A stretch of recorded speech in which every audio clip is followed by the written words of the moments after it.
Hey everyone, welcome back, and today I'm here with my Poisonous Concoction build update, and I just want to say this build is really fun. It's really fast, and I haven't played a poison build for a very long time. It's not too expensive to get going, and I've got a cool mechanic I want to point out to you guys in a bit. But yeah, this was really smooth. Leveling was really fast. Like the skill in leveling is so good for some reason.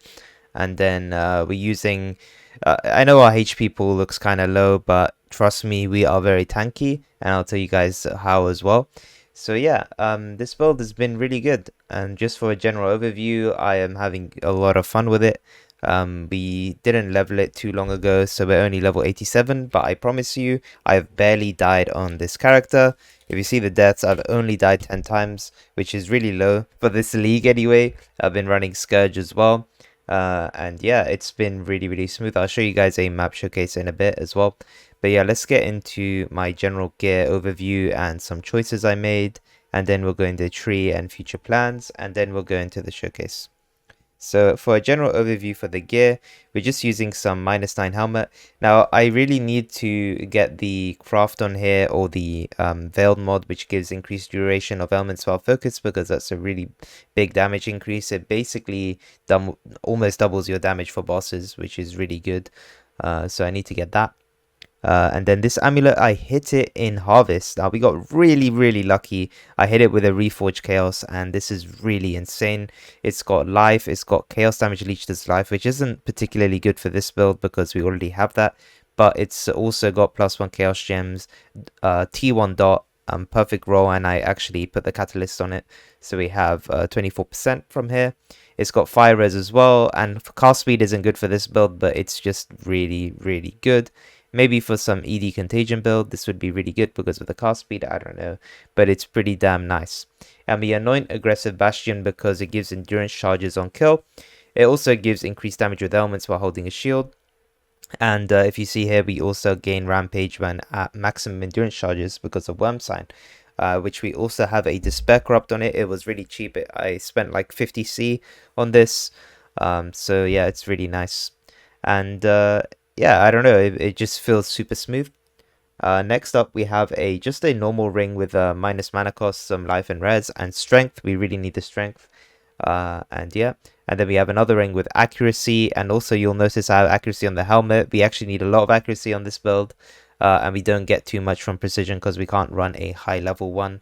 But yeah, we got a bunch of accuracy, life, resist, and minus mana cost. Now you really do need minus mana cost, and I couldn't get it on the amulet unfortunately, but we run a replica conqueror's efficiency as well, and the mana cost is comfortable. I would recommend it. Without it, you're gonna have to use a mana flask, and I personally just hate mana flasks. I just want to get away from mana flasks and use an actual flask. So yeah. And then we've got a Skin of the Lords. Now this item is so insane. It gives you 100% increased global defenses, and that's scaling our evasion and ES a lot. So you can see here we have about 40,000 evasion rating, and we have a 90% chance to evade attacks, which is pretty much up all the time. It's on this Jade Flask, that's why you're seeing it go up and down. But 90% chance to evade attacks is really high, and the way we get it is we also run a Watcher's Eye, which gives +8 chance to evade attacks while affected by Grace. And we also got 12% fizz damage from hits taken as lightning damage, because we're running Purity of Elements and we don't have any physical mitigation on this build, so that helps quite a bit. And then what we're doing afterwards is we're running a Worm Sign, which I talked about earlier. It just gives Rampage and Life. It's super good. It gives some armor and evasion as well.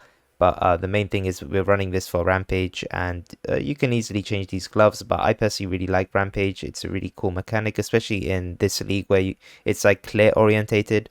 So yeah, and then we got Azuri Step, which is, you know, pretty standard life, move speed, and it gives a bunch of suppression for spell damage.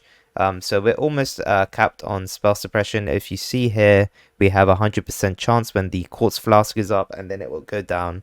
But we also have some when we are on full life from Revenge of the Hunted. So when we're not on full life, we do drop down a bit as well, but it's not too big of a deal. And then finally, we're running a Replica Soul Tether. Now this is let's just say it's really, really good. Now, you also want to quality it with the defense modifiers to get the extra 1% of the max life to ES. Okay, so why is this really, really good? So Corrupted Soul gives 15% of max life as extra ES, and then it splits the damage between your ES and your life. Okay, so Corrupted Soul gives you 50% of non-chaos damage taken, bypasses energy shield, and then you also get 50% max life as maximum energy shield. So why this is good is because it will split your non-chaos damage taken between your life and your ES, and this is really, really nice because it will share that, and we also like leech up our ES and our life. So ES, we're going to get some leech afterwards, but it's not that important since we run Ghost Dance.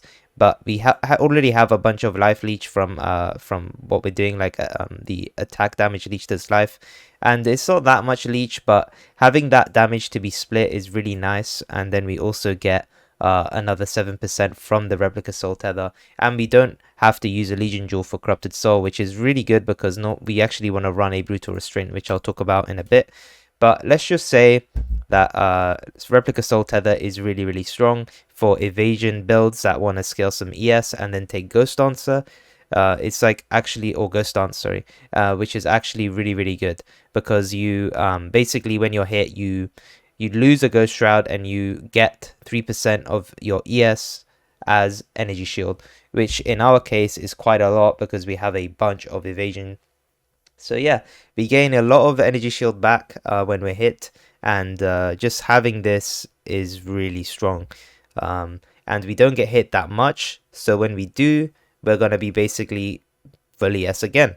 So it's really strong, this mechanic. I really recommend you guys try and implement this on your ES based builds because it's actually a really, really good defensive layer to have on top of evasion, because right now the removal of acro phase acro basically means that scaling defenses like ES is actually really good because you don't get you don't get a penalty for scaling ES anymore. If you remember on acro specifically, the old acrobatics, you have like 30% less ES and 30% less armor and stuff. So now this opens the opportunity to scale other defenses, and yeah, this is what we're doing.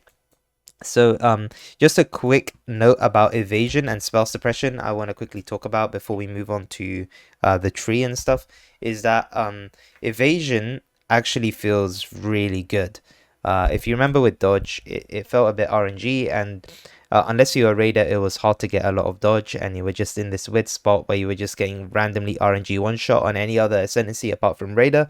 So having the ability to scale evasion a lot through Skin of the Lords, and basically they buffed evasion, how effective evasion is. It feels a lot less RNG and it feels really, really smooth. Now I promise you guys, I really don't get hit that much by attacks. Like, I could probably stand in a pack for a very, very long time that are purely attack based and won't get hit at all, which feels really good. It feels a lot less RNG than dodge, and I'm really glad these defensive changes came through because it basically has just changed how we build characters in a more secure way. And then yeah, so spell suppression is also really good.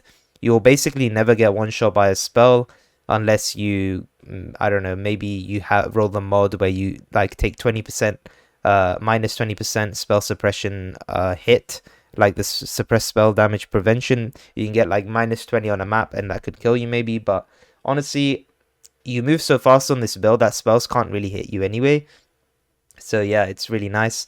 If you see here, our flasks are all automatic. Now they're not up permanently like 100% of the time, but they're almost there.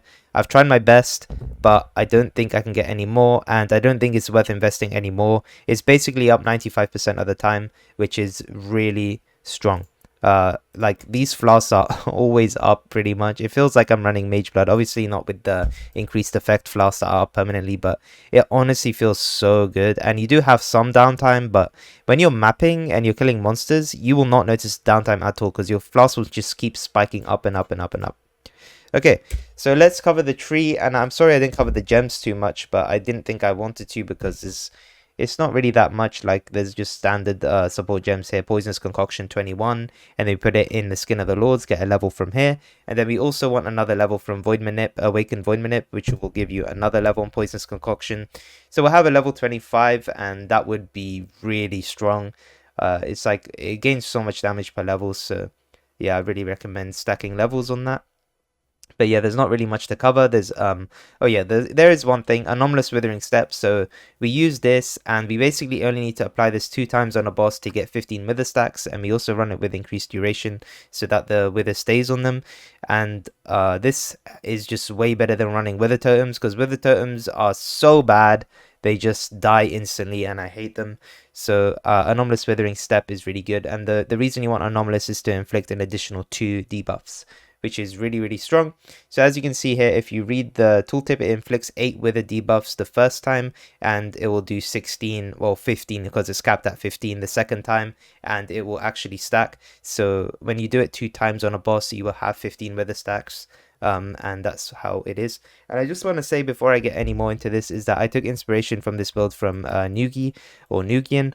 He has a really good version of this build. I just am on softcore trade, and I've just done a few different things, but it's overall the same concept. I haven't really changed too much. And then yeah, this is the tree, really weird tree. We go all over the place, and this, let me just say, with this build you want so many masteries. Like you don't even have space to put in masteries everywhere where you want. Like as you can see, we take nearly every single mastery that's possible, and I still want one on the leech. But as you can see, like we take so many masteries, and it's really insane because you just want to take more, but you're capped at your points, which is really annoying. And yeah, so we just go here, we take some really nice masteries. This one's really insane. Enemies poisoned by you cannot deal critical strikes. I actually think this is broken, because this just gives you crit immunity against everything, which is really strong. And it's really underrated, I think, because crit strikes in this game by monsters are very common. If you guys didn't know, at least when I played Dominating Blow, the Sentinels, I'm pretty sure they're based off a monster in game, but the Sentinels gain 200% crit chance per power charge, and that is insane. And I think other monsters in the game have that kind of scaling with power charges. So just to let you know that crit strikes, if there's a pack with power charges, they're probably gonna one-shot you if you don't have crit immunity. And then we have Poison Mastery here with increased poison duration, which is really strong. Actually scales the damage pretty well. We go and take Plague Bearer, has maximum value. Basically lets us use Plague Bearer a bit longer because it stores more Plague, which is really nice.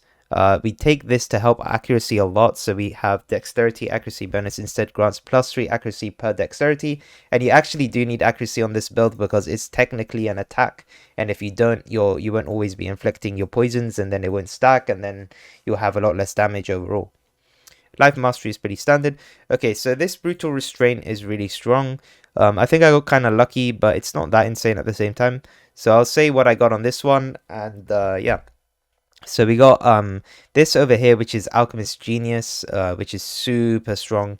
Like this is really nice to have because we don't have to run it on the cluster anymore, and it's just basically, it gives you 5%. Oh sorry, I don't think it gives you 5% attack and cast speed. I think that's on the cluster, but Alchemist Genius basically gives you like 20% increase flash charges gained, and it gives something else I can't exactly remember. It might give Flask Effect, but it only gives it for 4 seconds.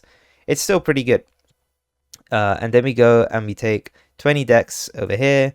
We take, this is just some of the stuff that isn't useful, like the non-damaging elements is not that useful. We got move speed on intuition, which is nice, and then we got increased flash charges gained, so it's pretty good. And we got increased evasion on here as well, which is kind of nice on top. And then we go and use the same cluster as using on my Toxic Rain character. It's 2x for this cluster, and I think you can actually replace Wicked Power for a different node as long as it gives 30% chaos damage. It's the one that I can't remember the node name, but it's the one that gives 30% increased chaos damage, and then chaos skills cannot be interrupted. You can use that instead. I think that'd be way cheaper than the Wicked Power one, because Toxic Rain characters prefer Wicked Power over that one. Okay, and then we go and we take fatal toxins and we take poisons you inflict deal damage 20% faster. Now you don't actually need this mastery, but I personally like it because it helps with clear a little bit, because sometimes monsters take a bit too long to die and this makes them die a bit quicker. So that's why I like that. It doesn't really do too much for bossing though. And then we go here, we take Grace Reservation Efficiency, just to cover the auras, sorry. We quickly take Malevolence, Purity of Elements, and Grace, and we put it in a 30% reservation shield so that we can actually run all of them. And we take Charisma, and we take 15% reservation efficiency to run all the auras. And then we take Replenishing Remedies, and we take the Utility Flask in 1 charge every 3 seconds. Then we go up, we take 20% increased effect of Withered. And then, yeah, that's pretty much it. And we have this Watcher's Eye here, which gives us evade and fizz damage taken as lightning damage while affected by Purity of Elements. Okay, and then finally, what we want to do next, so we're 87 right now.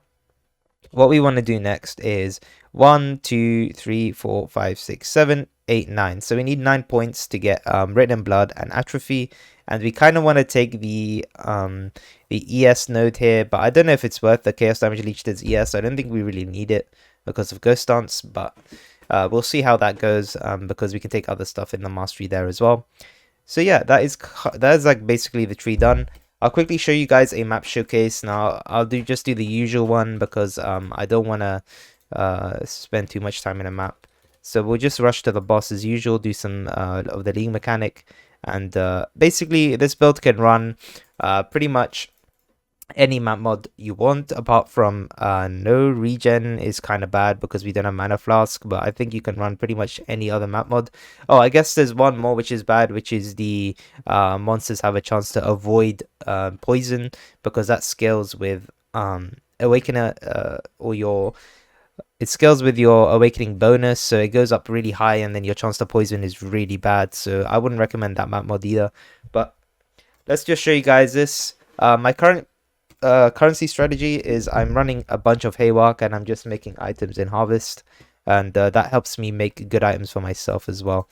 So I'm just going to skip the Abyss here because it's actually, I wouldn't skip it entirely, but it just takes too long. And I guess I can show you the Scourge.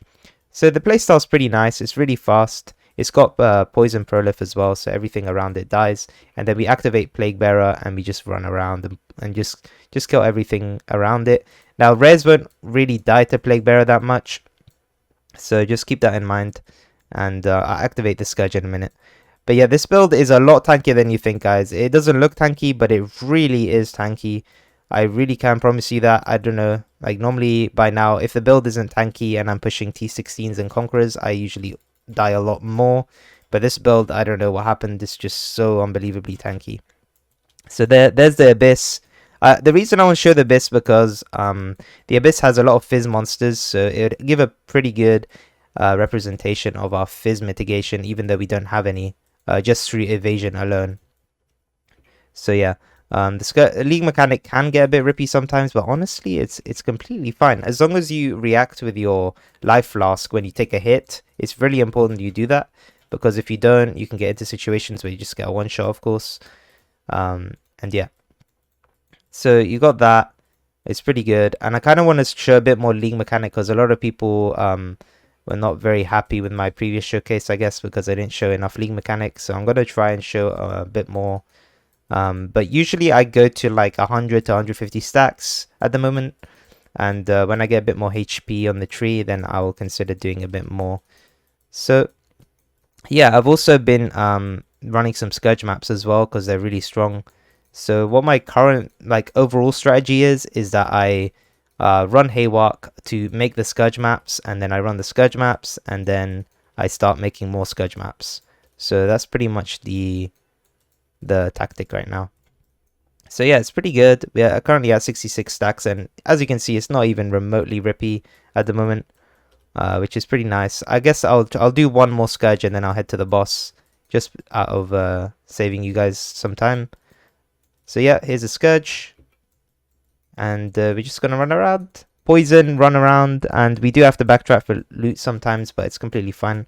Just never ever stay still on this build, because that is being quite risky. I would not recommend standing still. But as you can see, 93 stacks, not too bad. and then we'll show you the boss DPS real quick. So yeah, you do need to use your poison concoction like decently, even if you have Plague Bearer up on like magic and rare packs, because sometimes they won't always die, because they have like resists or something. Especially if you have the Chaos Res map mod, which I think we have this time. Yeah, we have the 27% Chaos Res, so Plague Bearer is a lot less impressive.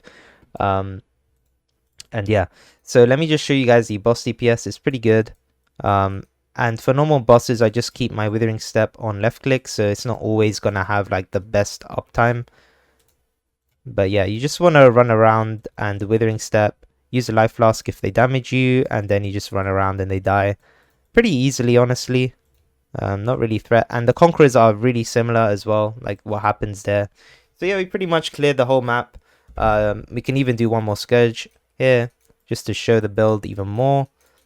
So as you can see, just Plague Bearer, hit some Poisonous Concoction, and yeah, it's pretty nice. I've been having a lot of fun with this build. I wish there was a way we could have Explode, and I did try the Explode gloves, the Astanas Gentle Touch, but it doesn't really work with Plague Bearer, unfortunately, so that's why I'm not using that. So yeah, that is the showcase done, and let me know what you guys think. I really like this build. I really think you guys should give it a go. It's so fun and fast compared to any build I've played for a while, and I've been wanting to play a poison build for such a long time, and I finally was able to. So yeah, I'll see you guys in the next video with another update on this build, and then I'll let you guys know what's happening from there, because I've still got a few things I want to do for this build. But yeah, I'll see you guys in the next one. Bye bye.